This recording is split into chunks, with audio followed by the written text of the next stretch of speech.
contact with a visiting professor. In name of the University of Louvain, its health science sector and its medical school, I express my deepest gratitude to the Princess Lilian Foundation for the opportunity to welcome Dr. Jose Ordovas-Montanes, an outstanding researcher in the field of barrier tissue biology, with an outstanding curriculum vitae.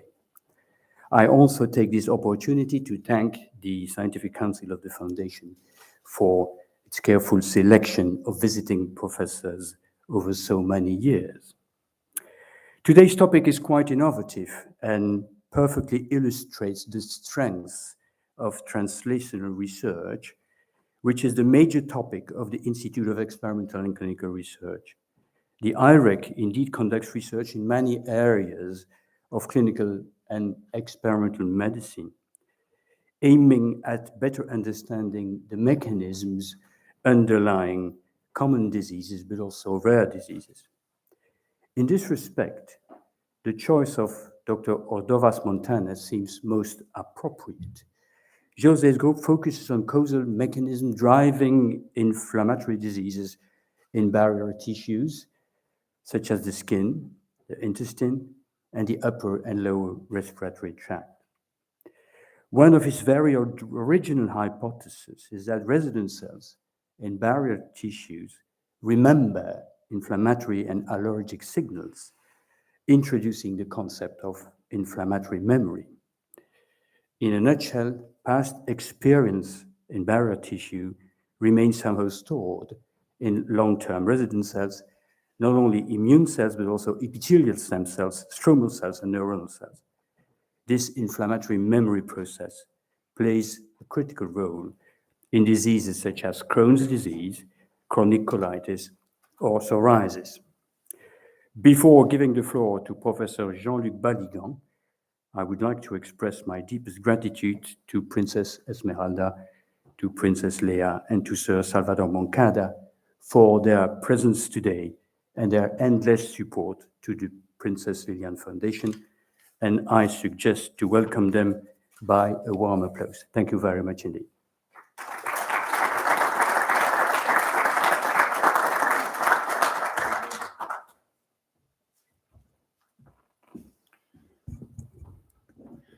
Dear Princess Esmeralda, dear Princess Leia, Sir Salvador, dear members of the Scientific Committee of the Princess Lilian Foundation and members of the board, dear friends and colleagues, just as our Vice Rector, I'm very happy to have you all with us for this lecture, inaugural lecture of the 2023 Visiting Professorship of Professor Ordovas-Montanes.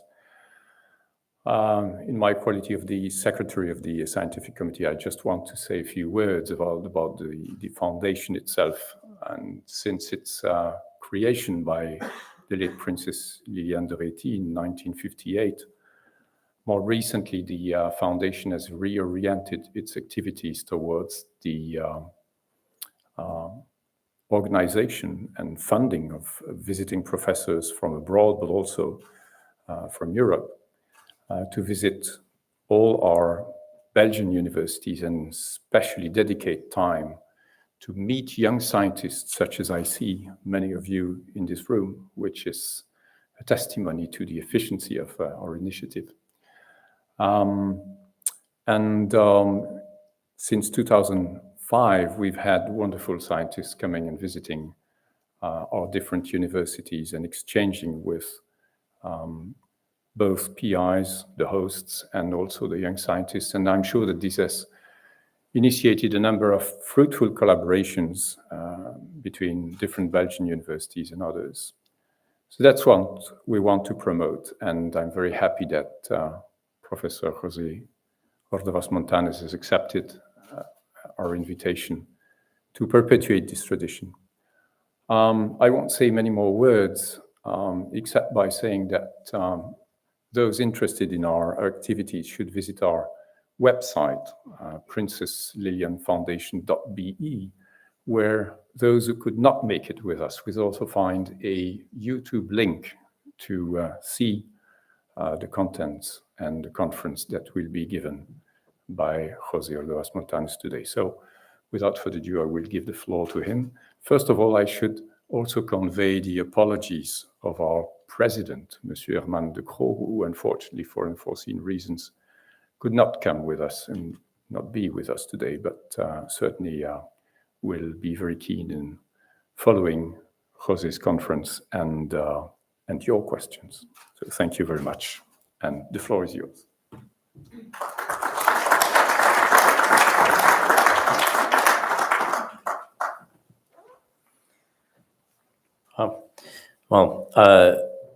It's really a great pleasure to be here this evening with all of you. Thank you very much, Princess, and the organizers from UCLouvain, and also from the foundation. It's really a great honor, unexpected honor, and I was very pleased to be able to receive the opportunity to be here. So I've had a very exciting day already, learning about the fantastic science from many different groups, hearing about the liver, the lung, also in the skin, for example. So we've touched on a variety of different tissues that we study in the lab. And I think there's this interesting, idea emerging, right, about what is unique or what is different and what is conserved among all the different processes and cells and tissues that we've discussed today. And so what I wanted to try to do with today's lecture is to take the opportunity to move from the individuality of single cells towards this concept of tissue ecology and tissue ecosystems. And so hopefully over the next little bit, we'll be able to kind of discuss this. And so if I could get the slides.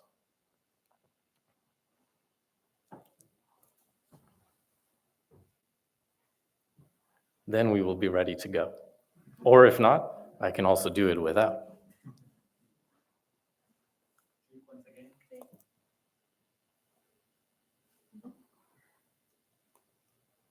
It's advancing on my screen here. It was up before. I think it just needs to switch.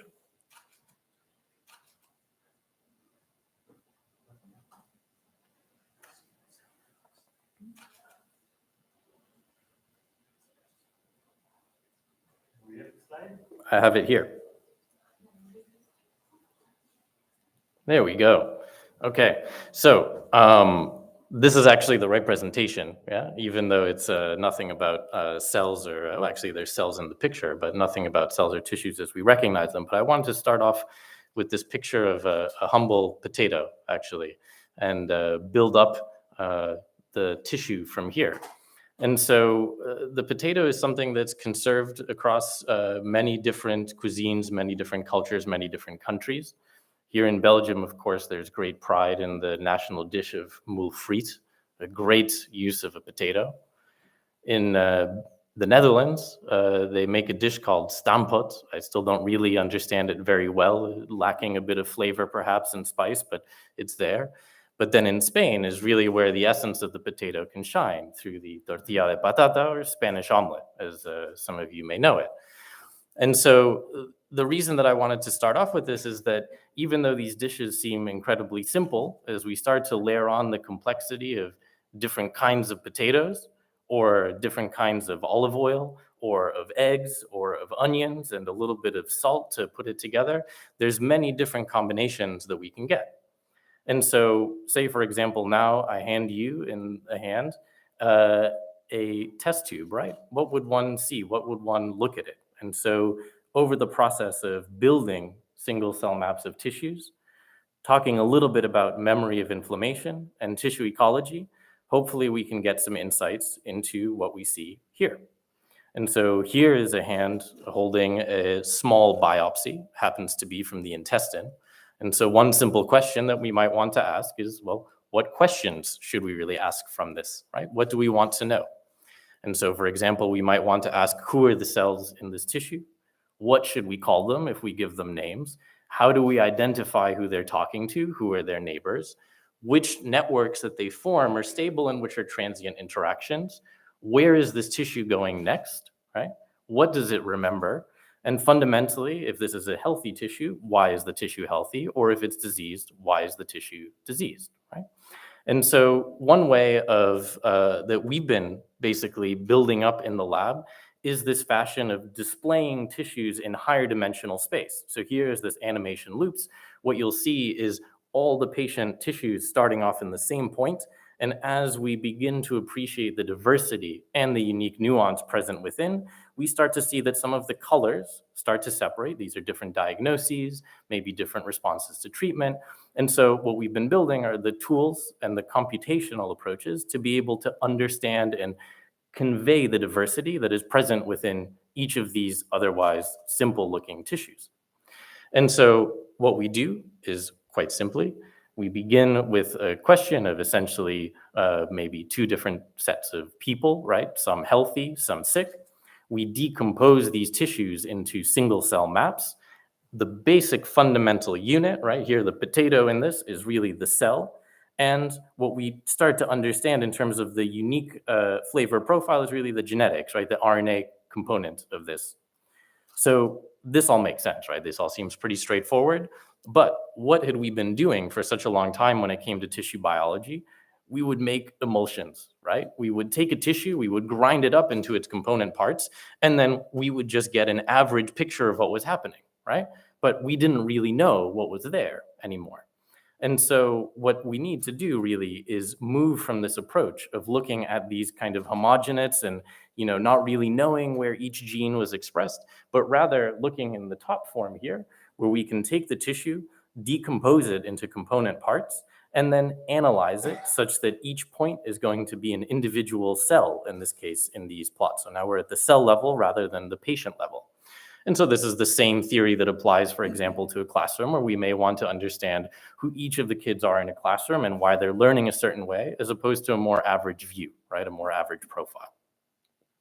And so this field isn't super old, right? It's only existed really since 2010. In 2013, some of the first papers describing single-cell RNA sequencing were sequencing 18 cells and making a whole story out of it, right? And you wonder, well, what can we do with 18 cells? I asked myself the same question. But then we moved to technologies that allowed us to scale to tens of thousands of cells or many thousands of cells from multiple different biopsies at once. And so we've gone from being able to identify these cell states to charting these maps of our tissues. And so this is what, for me, the nose looks like. And I'm sorry, this is maybe a little bit impressionist, but this is really one of my favorite maps of the nose, right? So this is begins to be a little bit of the palette that we're using and the representations that we're using to view the nose. And so here we start to apply some general vague names. In blue, we have cells that are called epithelial cells. In green, we have cells that are called stromal cells. In red, we have cells that are immune cells. And in gray and absent from the picture are the neurons, because this type of technique doesn't allow us to capture them. So again, to reiterate, each individual point is one cell, and the cells are grouped into clusters that are similar to each other. So you'll see some of these illustrations throughout the presentation. So what we do is we start off with a sample. We find out a way of taking apart the cells in that tissue. We basically have a matrix of ones and zeros, which are genes within cells. We then need to reduce the dimensions because we have, of course, 20,000 plus genes, and we have perhaps many tens of thousands or now even millions of cells. So we need to reduce the dimensionality to something that we can begin to cluster and to illustrate and understand. And of course, we kind of go iteratively through this loop back and forth with the main goal of trying to define what this cellular basis of disease may be. So beyond the nose, these are some of my other favorite kind of pictures that we've made of tissues. So we have some from the skin from other studies, some from the nose, but in the context of SARS-CoV-2 and COVID, and then some from the intestine and diseases like inflammatory bowel disease.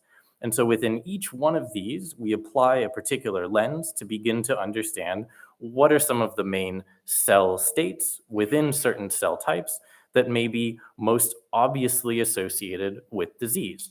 And so what I've described so far may generally be viewed as relatively hypothesis-free, but we actually in our laboratory apply a couple of lenses to help us quantify certain key features. So we're particularly interested in trying to understand memory and also the ecology or the ecosystems level view of these tissues. So memory isn't just something special of the brain, it's also involved in many other systems. And ecology, while we may mostly think about kind of trees and our changing landscapes that we observe, is also something that we can apply to understanding these tissues. And so fundamentally, what is really immune memory, right? Beyond what we may understand in the central nervous system. So immune memory, and this is something that we've all been practicing throughout COVID and with COVID vaccines, for example, is that in a secondary response, you have a distinct and magnified output than the initial response. And so what we see in the darker blue is what is typically quantified as immune memory. It is something that is larger and faster. But then on the other view, we have these innate responses that are thought not to change throughout the course of a primary or secondary response. But is this always the case? So these immune memories must be present not only in circulation within the blood, but also in their proper tissue context. So what if we now take, for example, a series of cells and allow them to differentiate them into a tissue, right? So here we have an immune cell in the larger gray that is living within a tissue. Now it sees a microbe, it's an environmental exposure that it picks up, it senses it, and it responds. So it has a particular output. And then if it holds on to maybe a little bit of a faint glimmer of what it saw, then this might be considered a memory. And so now let's put this within our schematic of a tissue. So now this tissue sees a virus, say, so for example, something like SARS-CoV-2. If this tissue doesn't have this special immune cell within it, it's going to take a little while to kind of pick up the smell and the hint of this virus, and it will have a delayed control of infection. Now, on the other hand, if we just place a couple of these special cells that have this kind of unique memory capacity within them, now our tissue is able to more rapidly control the virus, right? But I've only just illustrated this paradigm for immune cells. So is this the entire story, or do other cells within our tissues also have the capacity to remember and adapt to what they see? So here, again, kind of looking at this view, high-level overview of a barrier tissue. It could be the skin or the gut or the airway. It has many of the same component cells. They're constantly faced with different inputs, right? Not only microbes, but also nutrients. So we may want to digest a certain thing that we saw, or also injuries, maybe a small cut on our hand, right? We need to differentiate between each of these. We need to also balance the appropriate output, right? Whether it's defense or metabolism or repair of that particular input. And so we have immune cells that may be majority associated with our response to microbes, but we may also see that epithelial and stromal cells are changing. So because these cells are so critical and so long-lived, they're essentially the core of our dish, right? Similar to the potato at the beginning, right? We started to become fascinated by this kind of key element within the tissues that can't go. It can't migrate in or out, right? These cells, the epithelial cells, the stromal cells, they're a key part of these tissues. And so we started to wonder, well, what if these cells sense inflammation? Could it be that they are potentially also remembering this inflammatory process and adapting and causing a difference in a secondary response? So this is the idea that we've been building up over the past few years. And now the colors that I'd like you to focus on are the difference between the light blue, the green, and the dark blue. So in dark blue, these are the cells that are core constituents of the tissue, now with a few more nuanced names to them beyond epithelial and stromal. So we've been focusing a lot on the stem and progenitor cells of the epithelium, and also increasingly started to become interested in the fibroblast component as well. But there's, of course, other cell types to explore here that would be considered permanent residents within our tissues, to have the capacity to initiate and sustain inflammation. But can they remember is really the important question here. And how do they interact with these others? So in the nose, we started off by asking this question of how does the human airway epithelial barrier adapt during allergic inflammation? And I'll begin to connect this to some of the other things that we've been studying throughout. So we measured these 3 cell types in bold, and we started to ask the question of how is the tissue parenchyma, these core cells, responding to a particular type of inflammation, which is sometimes called type 2, or otherwise allergic inflammation, to give it another name. We focused on a specific disease called chronic rhinosinusitis. This is also something that's studied in Charles's group, for example. So we heard some nice work there this afternoon. And we asked the question, well, are epithelial stem and progenitor cells capable of remembering inflammation? So this isn't a new disease by any stretch of the imagination. This is as far back as I could go in the literature and find this nice depiction of polyp, which is the outgrowth of a tissue. This is from 1927. This is from 2014. We see the colors have maybe changed a little bit, but we wanted to ask, well, if by taking this new lens, this approach of understanding tissues at single cell level, can we begin to understand what was an otherwise somewhat enigmatic cell state of tissue stem cells called basal cell hyperplasia? So now this is the same picture. I've just kind of changed the names on you. So I'm now adding a little bit more granularity. We start to see that we find not only epithelial cells, but basal cells, glandular cells, secretory cells, etc. We don't have to go through all the names necessarily, but just to illustrate that we can go a little bit deeper and begin to understand our map a little better. So what we did after generating this map is we focused in on this comparison between the green kind of healthier, still disease, but healthier kind of tissue remodeling, or the very overt pathology in polyps. And so what we can see here is we identified in our computational analysis in purple larger clusters of basal cells. So we can see the same corresponding outgrowth of basal cells in the red in the bottom in the polyp tissue, whereas in the non-polyp tissue, we have this nice kind of 2-cell layer thick epithelium, as you should typically see.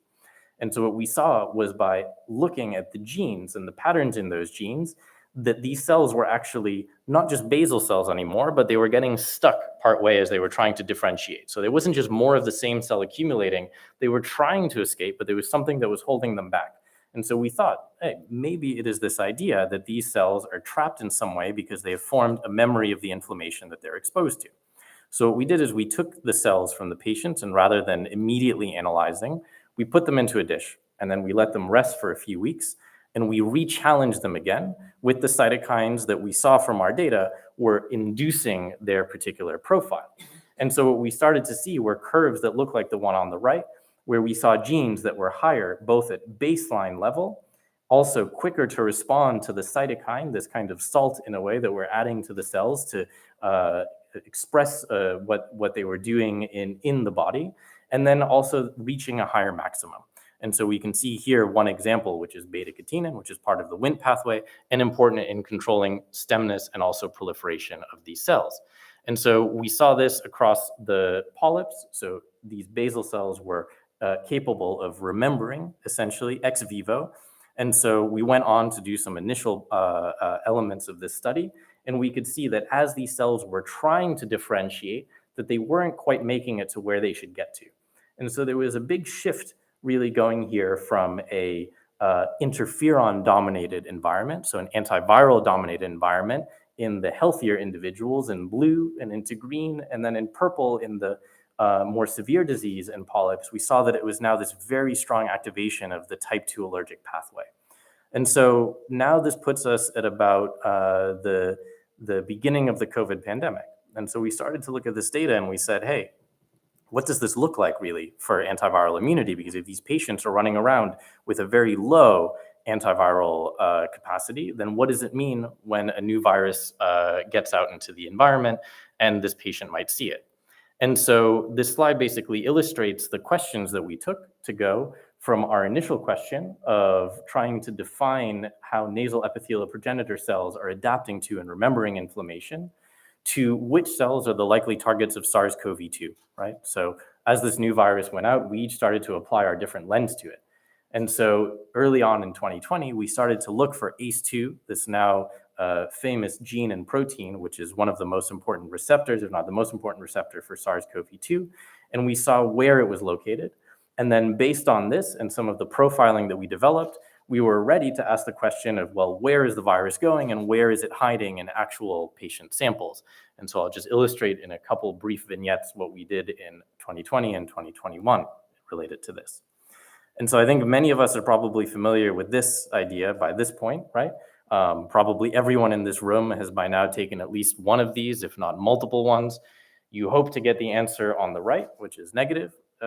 Sometimes, unfortunately, you might get the answer on the left, which says positive. But this is a very binary look at what might be actually happening in our tissue. And so we wondered, well, since we knew from our prior work that off of a nasal swab, we could actually do this single cell RNA sequencing on these, we wondered, well, could we do the same with infected nasal swabs, right?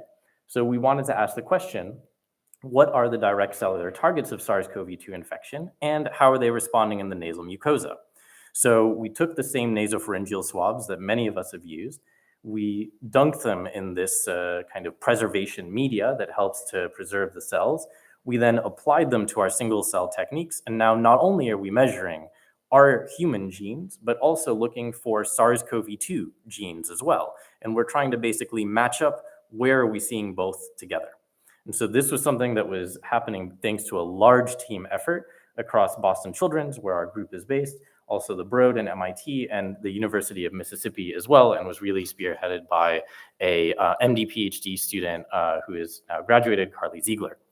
And so we were able to sequence around 32,000 single cells across a broad array of different patients with different severities. And now this is the new map of the nose that we got.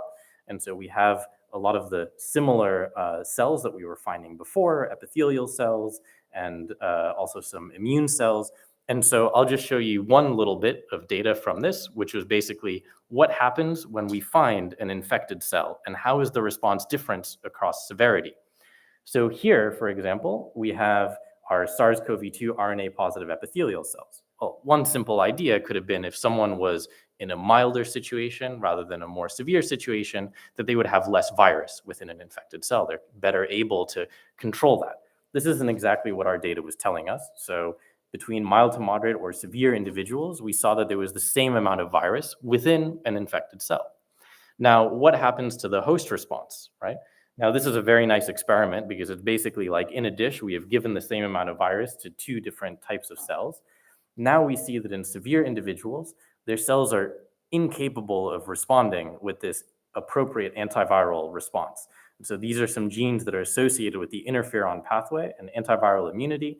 And we see that in severe individuals, we have this almost blunted and muted response. And so now we're starting to ask the question, is this due to baseline differences in host responses that may be due to the concept of inflammatory memory? And so now what we're trying to do is essentially extend this towards not only allergic inflammation, antiviral immunity, but also other types of inflammation across multiple different tissues. And so I want to kind of pause here and make this important point in this distinction that there is a line between an adaptation and a memory, because a lot of my immunologist colleagues may say, well, memory is something that belongs to T cells and B cells, right? It needs to be remembered. There needs to be a long amount of time. But then if you ask someone, how much time is it important for there to be a memory, you might get a different answer, right? If, for example, you're allergic to something in your house, you leave every day, and you come back every day to the same house, well, the memory that needs to be functional is 12 hours. Maybe you only visit someplace once a year. Then if you remember for a year, then it's still functional, right? And so the time scale of what matters is the difference between when we saw it the first time and the second time. So there's a little bit of I think, discussion to be had there. So now let's go towards ecosystems. So in immunology, we have this beautiful picture, as I said, of kind of antigen-specific memory. But if you ask a developmental biologist, right, what their definition of memory is, it might be how stable the cell is in terms of its fate commitment. Does it go backwards? Does it go forwards? Is it staying one type of cell or another? Or if you ask a neuroscientist, they might tell you about the beautiful circuits that the brain is forming. So we have been trying to draw on concepts from these three to understand how is inflammation or infection not just remembered at the level of individual cell types, but also by a complete tissue. So this picture of an individual gene is something that we can extend to multiple genes together across all the cell types and multiple types of inflammation. So we see that what is very simple at the level of one gene begins to get increasingly complex as we scale the tissues and different types of inflammation. So we need different paradigms to think about this. And so this picture of memory is something that if it's distributed across not only immune cells and epithelial cells, but maybe also our fibroblasts as well, could lead to cooperativity, and cooperativity in terms of the circuits that are formed in our tissues. And so we've started to begin to ask the question, not only amongst epithelial cells or fibroblasts, separately, but also together, what is their role in forming these cooperative circuits within a tissue. And so some of the requirements of the cell types that we've been looking at, it's important for them to be long-lived. Again, there's some nuance to this definition. Tissue resident and sensitive to inflammation. So basically, all of the cell types within these tissues are really meeting these criteria. So it's important to take a broad and relatively unbiased view to how these tissues are remembering inflammation. And so one of the main questions is really, how can we quantify this distributed view towards a more cooperative one? And so essentially what I've done is, we've gone from the emulsion phase of cuisine to a deconstructed view of the tissue, but now we need to begin to put it back together to get to our initial dish, right? And so here we transition to the ecology part, right? And the ecosystems level view. And so in here, I'll try to illustrate this in a different tissue that we study, which is in the gut. And so here there's different types of inflammatory bowel disease. I'll touch briefly on ulcerative colitis and Crohn's disease. And it's important to remember that in the context of some cases, we also have these important control samples that are coming from individuals that might appear healthy, but still have a particular type of GI manifestation known as functional GI disease. And so here I want to talk a little bit about the concept of a tipping point. So a tipping point is a type of essentially thought to be an irreversible point within an ecosystem from which it cannot recover anymore. And so we started to ask this question in the context of a study in ulcerative colitis because of the type of paired sampling that we could do. So for example, from truly healthy individuals in this case, we could take 2 biopsies, or from ulcerative colitis, because of the way the disease presents, we could take an adjacent biopsy. We could take one from an inflamed region and one from a non-inflamed region. Then we process through in our typical single cell pipeline, and we capture the cells to make, again, a picture of what the human colon looks like. And so after making this picture, we began to wonder, where is this non-inflamed biopsy really sitting? Is this something because it looks healthy, upon endoscopy, it looks healthy upon histology? Is this something that is sitting closer to healthy or closer to the inflamed condition?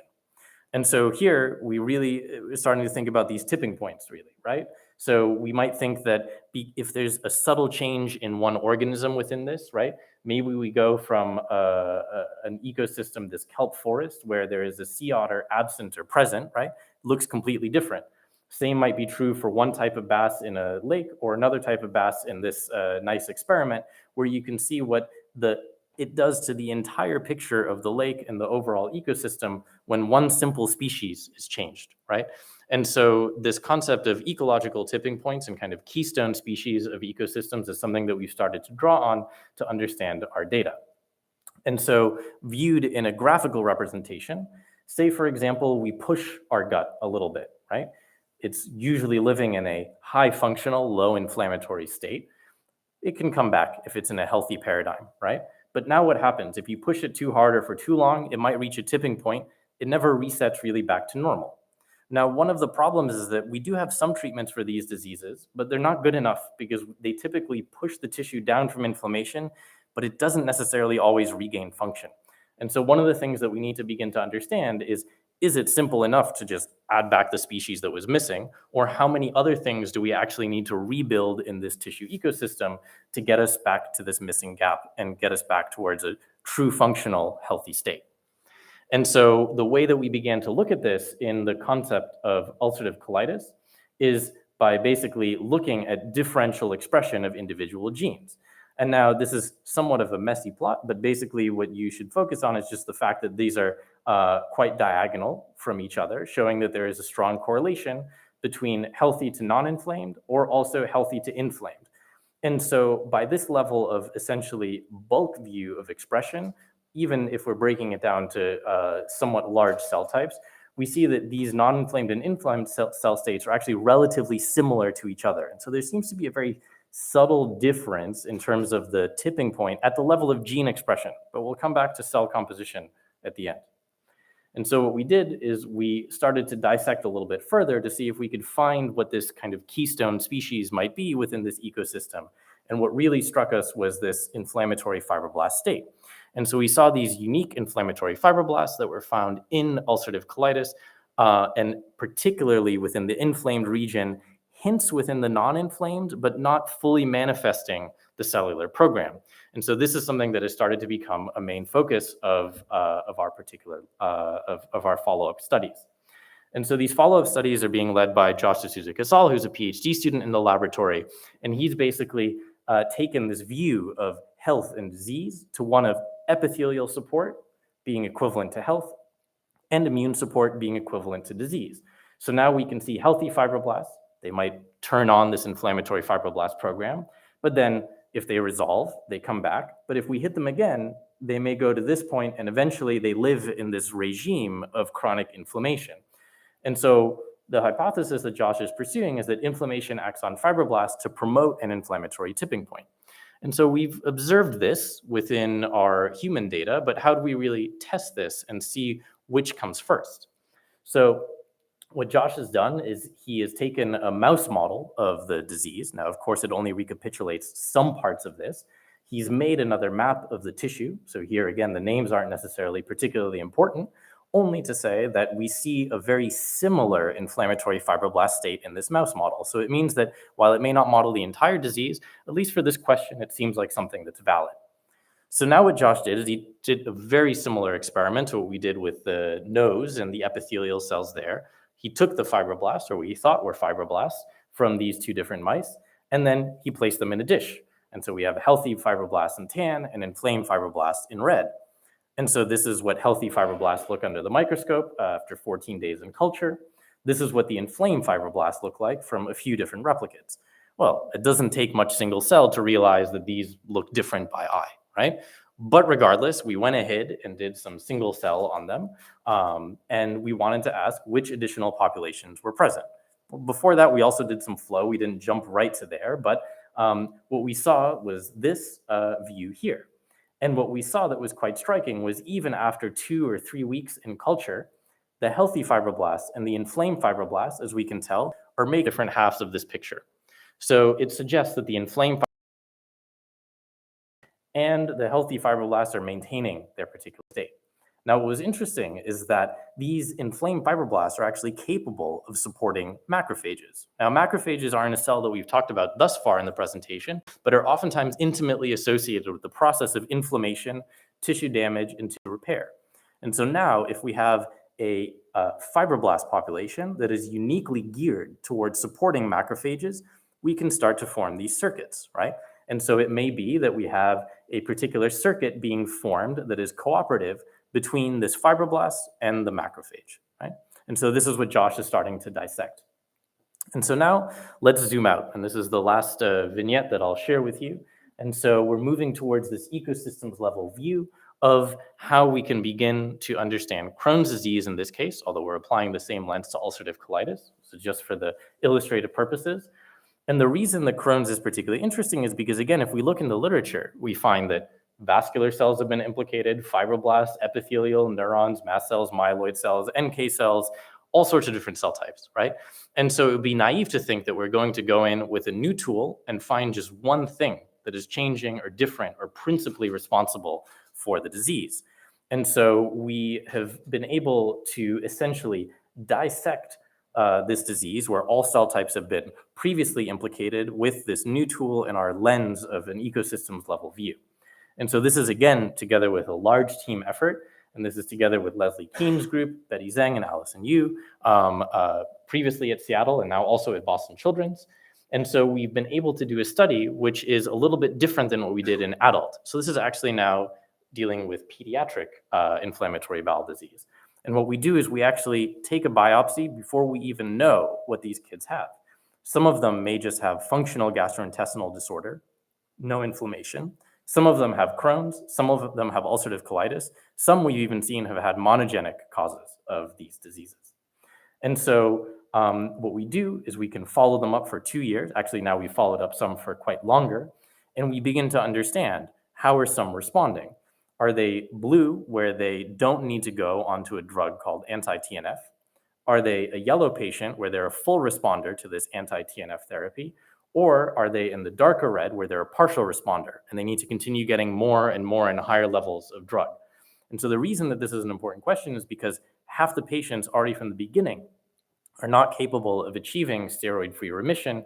And it's really important for us to understand, both basic and clinically, what we would need to target to improve this particular fraction. And so here's the map that we see. We see that we've increased the number of cells that we can collect, but we can see that between the blue, which is the control, and the red, which is the Crohn's disease, that there are no high of individual cell types. There really wasn't too much to say. And so we began to wonder, well, what if we cluster a little bit more? What if we go a little bit deeper into our high dimensional space? And so here there's this kind of existential question of, in single cell, well, why do we cluster, right? Why do we really cluster our data? Well, it's to begin to understand how many clusters of these cells should we have, right? Each one could be its own individual one for sake of argument, or we could just paint one big one, right? How do we know? We also need to understand who are they, and what we really want to understand is which clusters are most jointly associated with disease. And so this is really the type of picture that we want to get, right? On a high level, what does a healthy taxonomy, again, kind of borrowing from some ecological ideas, and what does an inflamed taxonomy look like? Then at the level of the cell type or the subset or the state, right? And this is a very idealized view. We could say, for example, in the inflamed one, well, it's very clear those two green circles are missing. So this is the healthy part, right? And then there's these new pink inflamed gene modules that are coming up, or maybe there's a completely new cell that was missing, right? So this would be really the idealized view, and it would give us a very clear picture of what we need to see. In reality, data is a little bit messier, but this is what we've tried to do, essentially, in a very simplistic way. And so we can cluster, we can find more clusters, we can find more clusters, we can find more, we can even give some of them names, but then this is a whole lot of work to keep doing this manually. And now imagine doing this, going back to the top of the tree and doing it again and again and again for each individual cell type, right? So Kyle, who's a very talented computational biologist in the laboratory, took on this challenge, and he basically said, well, let's automate this process. And so he made a computational package called Arbol, which stands for tree in Spanish. And this basically helps us to cluster in a uniform and principled way, build our taxonomy, refine the taxonomy. And more recently, what he's done is he's paired this with something called Zeta, which is helping us to apply some ecological quantitative measures towards understanding the distances between our patients.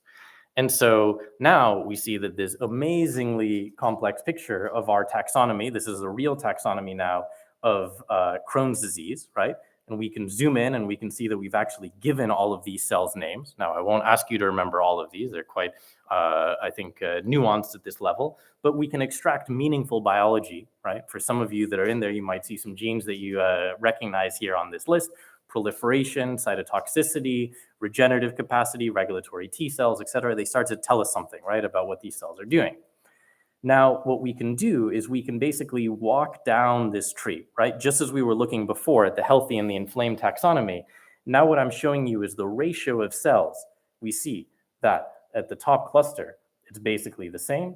At the next tier, still very similar. At the next tier, still very similar. We need to go 4 or 5 levels of clustering down to begin to identify some names of the cells that are primarily Crohn's associated, right? And so this process of iteratively refining and combing through to find the diversity that's important in the disease process is something that we continue to do, and basically helps us to make pictures that look like the one that we started from, right? So this is the view where now we can see that within these dots that we're moving around the screen, in black we have control individuals, in the light blue we have the individuals that are not on anti-TNF, and then in yellow and red, we have those that do go on, and in red is the most severe disease. And so by pulling this tissue ecosystem apart, we can begin to find the cell clusters that are jointly associated with the disease process. And so what we've been able to do is to revisit some of the questions of these tissue tipping points. So remember before, it was a little bit unclear in ulcerative colitis, well, what is really making the difference between non-inflamed and inflamed? So what we've been able to do now is in green, we have our healthy. In yellow, we have the non-inflamed. In red, we have the inflamed. Now, by looking at this compositional deconstructed view, we can begin to appreciate that some of the differences that appeared very nuanced in gene expression space before now are actually quite big leaps in this ecological view of the tissue. So now that we've found the right way of quantifying the cells based on their genes in this tissue, now is when we can really begin to test these new hypotheses that are starting to come out from the data. And so here, just some quantification showing that this is the average difference between healthy people. So same biopsy from a healthy individual, here we go. And then same person inflamed versus non-inflamed. We see that it's basically the same distances between different people. So it's quite a large jump that the tissue is making, even only over a very small microscopic space. And so where are we going? Well, this is where we're practically going over the next week, I think. So today I had very nice discussions here at UCLouvain. Also tomorrow will be a discussion on inflammatory memory in airway and gut in KU Leuven. Then the following day will be a focus on single cell studies of SARS-CoV-2 in Ghent. Then in Liège, a little bit of a throwback lecture to neuroimmune interactions at barriers. So today, forgive anyone who's looking for more neurons, but we'll talk about them on Thursday. And then in Friday, trying to wrap this back together towards tissue scale immune memory. Now, I want to leave you with one hopeful note, just one more slide of data and then conclude, is that inflammatory memory isn't always bad, right? So we've talked about inflammatory conditions, right? But what if we were to take some of these lessons and actually try to apply them towards beginning to understand, well, how do we actually wire tissue memory in a way that makes sense? And so I think that one of the challenges in doing this is that, and this is a nice image from Santiago Ramón y Cajal, where he basically hypothesized, hey, here's this important nuance in terms of how our brain is actually perceiving this arrow, right? Because if we were looking at it in this very kind of simplistic view, we're missing an important crossover, right? And so I think our current understanding of tissue memory looks more like this. And so we've started to ask the question of, well, what is the nuance and what are the intricacies of tissue memory beyond that individual immune cell example that I gave at the beginning? And so this is a challenge that Sam Casey, a fellow in the lab, has taken. This is now in a mouse. What he's basically done is to infect a mouse with influenza virus. He's looked during the acute infection process over 14 days, rested the mice, and then challenged at 60 days and taken a couple additional time points. He's basically gone through the process that we've discussed during the entire presentation, where we define our clusters, we count our cells, we then have this compositional view of our tissue. And by doing so, he's been able to essentially make this little wheel of a primary infection. So here's where our naive tissue starts. Then after 2 days of infection, it jumps to here. After 5 days, 8 days, 14 days. We see it doesn't quite make it back to baseline. So now what happens if we take the memory samples and project them onto this space? So now we can see that at day 60, we have these triangles here. They're not at time 0. They're actually in a new time. Then at day 62, the tissue comes here, again, not previously where it was. And by 5 days, it resets back to baseline. And so we can actually quantify this distance in essentially tissue space. And the main take home is that new cell subsets may underlie effective antiviral immunity that Sam has started to define that are present at these later time points. And so what we're essentially trying to do in our group is to find ways of deconstructing these tissues in order not only to be able to understand them, but actually to program and to reprogram them. So here we have, again, our duo of epithelial cells and fibroblasts. We put them in our tissue. We begin to understand what are the things that we can play within them, or what are the things that we may want to silence in terms of improving host defense or having a disease impact in helping to not only treat, but hopefully cure some of these intractable inflammatory diseases. And so now we've kind of gone through this entire exercise. And now I think that rather than with conclusions, I'll leave you with more questions. And so this is always, I think, the scientific arc. One finishes something and you're always onto some more additional questions. So we may want to understand, well, what is really a cell type, subset, or state? What is a useful name for a cell? Not only what should we call them? How can we actually test these circuits? How do we reprogram this network? Can we predict treatment response in a clinically effective way? And perhaps quite ambitiously, can we rewrite some of these memories really with the goal of trying to keep this tissue healthy? And so now we've kind of reached the end, and here we have our reconstructed view of the Spanish omelet again, the tortilla. And keep in mind that whenever we have these complex problems, it's always very hard to separate the core intrinsic ingredient away from the rest of the ecosystem. So it's always important to have things in balance and this understanding of the individual parts together with the collective whole as well. So with that, I'd like to thank you all for your attention. Thank you for the kind invitation. And in particular, huge thanks to the team that makes everything possible back at home in Boston, the talented technicians and PhD students and computational biologists, postdocs, et cetera. Also, thank you to the funding sources. And I will be happy to take any questions if time allows. So thank you very much.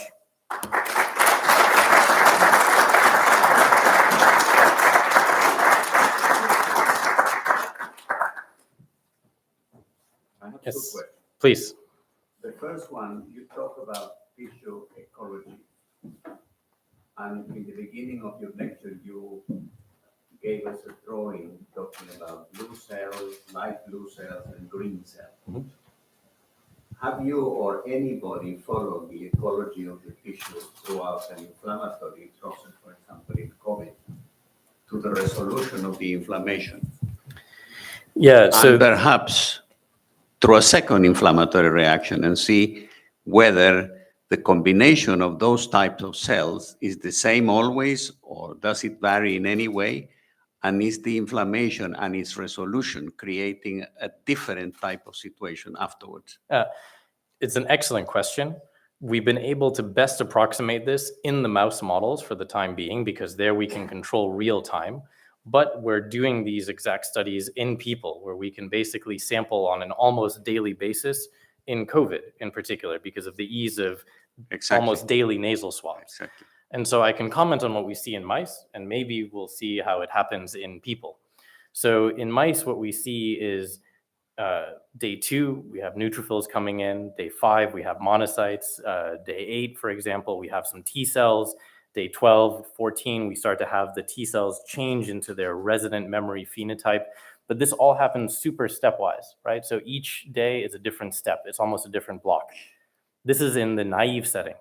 Now, if you do the same temporal experiment, but in memory, we see that what previously took 14 days to happen, happens within 2 days.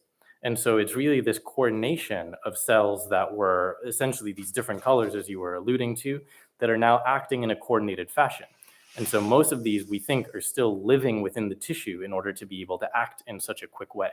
So that's a quantitative change in terms of timing. Exactly. Do you see any qualitative change in terms of the gene expression or mediator release? Or Yes, we do as well. So if we look, for example, at specific patterns of genes, we see, for example, that previously, for example, cells that were present at very low frequencies are now increasing.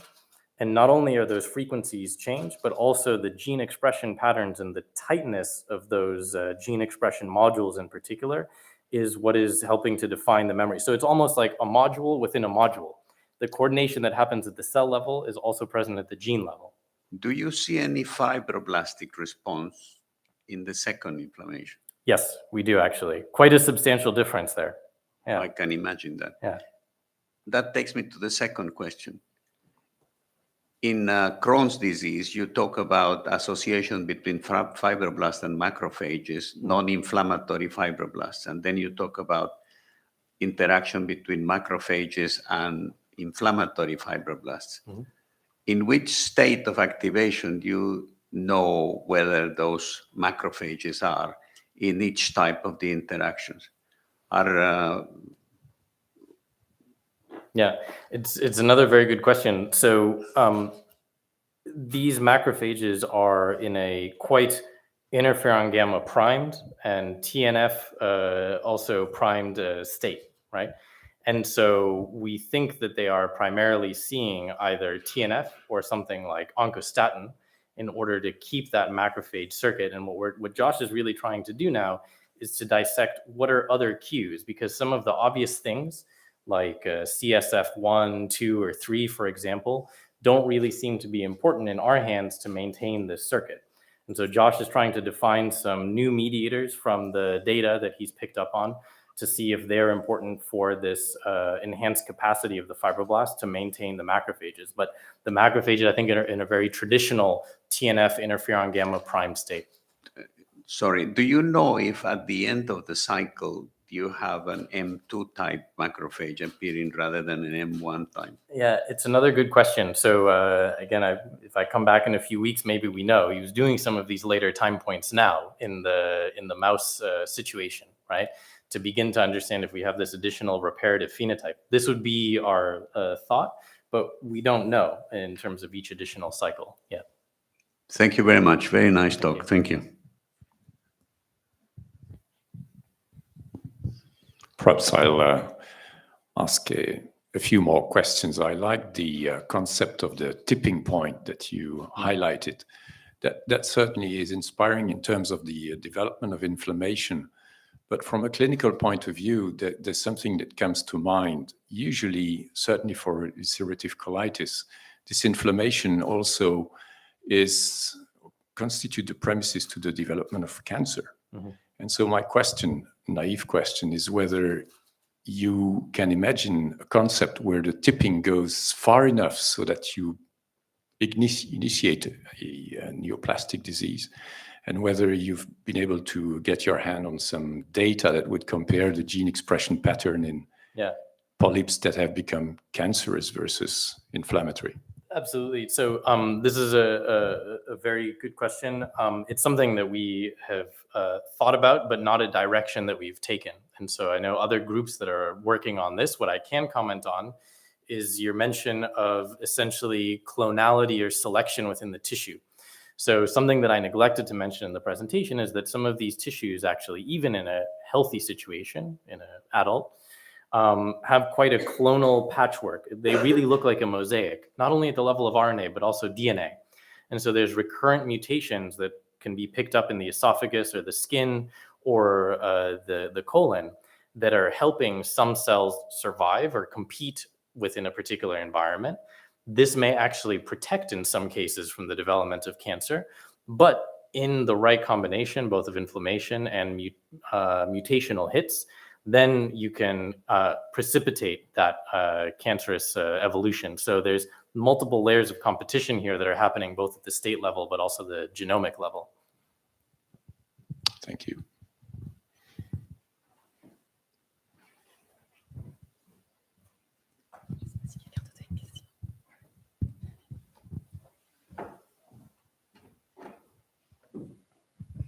Thank you for your fantastic presentation, as always. Very nice story summarizing your huge body of work that you did. I also like the inflammatory tipping point theory a lot. So I was wondering, it's also a more conceptual question, where do you see the role of the microbiome in all this and its role of the inflammatory tipping point? And do you think its interaction with the epithelium or the immune system is important? Yeah, it's an excellent question. So in case anyone took the reference down, some of the images from the tortilla were actually from a book that I highly recommend to anyone who's a fan of this dish. And the reason I mention it is because it's a nice graphic about what came first, the chicken or the egg, right? And I think that it's a very important point that you raise in terms of the composition of the microbiome and whether it is preceding or responding to the inflammation. And so this is a very hard question to get at in terms of the human studies, because typically you don't do the kind of longitudinal study that would be required to really get someone before disease or pre-disease states. But what I can comment on is even in things where we would have thought, no, it's not playing a role. For example, in the SARS-CoV-2 studies, right? It's such an acute hit. What Carly started to do is actually to mine not only for viral reads or human reads, but what if we align to bacterial or fungal components as well in the dark matter that we were previously throwing out. Well, it turns out that there's very strong associations between some microbial species and COVID severity. And so what we see is that this is then linked to a shift in the tissue from a type 1 to a type 17 state.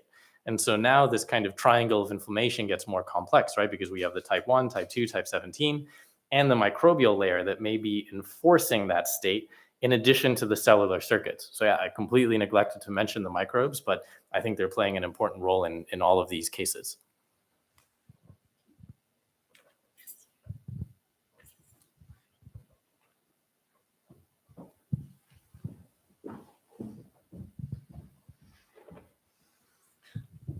Thank you so much. I really enjoyed the talk. It's refreshing. It's sort of, mind-opening. And as a cardiologist, we're close to the lungs, a little bit further to the intestines. But atherosclerotic disease is often called a chronic inflammatory disease. And so in the heart, when you got this repeated hits that you alluded to, we often think of fibrosis and cardiac fibroblast activation as a sort of a reparative phenomenon that gets you into trouble because, you end up with a lot of scar tissue. So my question is, when I listen to your stories here, are we not taking a wrong direction in trying to revert scar tissue towards a, ecological healthy environment rather than focusing on what drives the road that the fibroblasts are taking and trying to prevent them from developing this scar and maybe inhibiting, proper repair? Absolutely. So this is, I think, a concept that is very important. So within one of the questions that we're trying to ask is, how do we measure someone before they get to that point, right? Before the point that they have these active fibroblasts, the scarring that may be more challenging to reverse, right? And so I think that one of the things is, how do we essentially distill down to the foundational elements of the predictive signatures that we can apply clinically? And then once we have that, what is a safe enough type of medicine that one would be comfortable intercepting a patient with before they develop the complications, right? Because oftentimes when we come in with some of these biologics, they're expensive, they're blunt tools, we're refining them constantly. But we would want to understand what is the right way of deviating that tissue before it actually gets to that point. So I think we need two views. We need the view of, if someone makes it to that point, how do we repair? And then hopefully, how do we intercept before they even get to this point? That's exactly the case. But the main distinction there is that at one point, you may be able to take the same inducers and just shut them down, and then the tissue goes back. But if they're past that tipping point, then that shutting down that inducer may not get you back. It may actually just put you in a different point of that kind of health disease diagram. Maybe one final one? Sure. Because it's easy, to get into the nose every day and get your cells and decompose and all the cells. For us, it's harder to get into the heart every day. So there is this thinking, and I'd like to pick your brain what you think of it, that in the blood you can isolate exosomes or microparticles and identify the host cell of origin, so that you could identify cells that come from endothelial, microvascular endothelial, from immune cells, from organ parenchymal cells. Is that something that you think would be valuable in terms of identifying the proteins, the mRNAs that you find in your isolated cells? I think that there's lots of interesting views on blood. So one thing that I wasn't able to share, for example, in Crohn's is, even in the intestine, one can't go in every day, right? And so, for example, in Crohn's disease, right, we have started to find signatures that are present in blood, but we only really knew to look for after looking in the intestine. And so I think the main question will be, how do we take those unique and precious opportunities to look within the tissue, but then extrapolate that view to something that is actionable on the population level, right? Not populations of cells, but now populations of people, really. So I think that whether it's microRNA, exosome, cell-free DNA, cell essentially, or some other type of measurement, absolutely, this is, I think, something, a direction we're taking. Yeah. Well,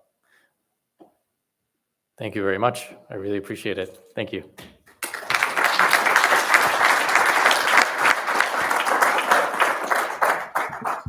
Thank you very much, Jose, for this fascinating talk, and thank all of you for not only attending, but asking questions. And we'll finish here this inaugural lecture, but that's not the end of a very fruitful week, I'm sure. And I'll now invite all of you to have a drink. Good evening.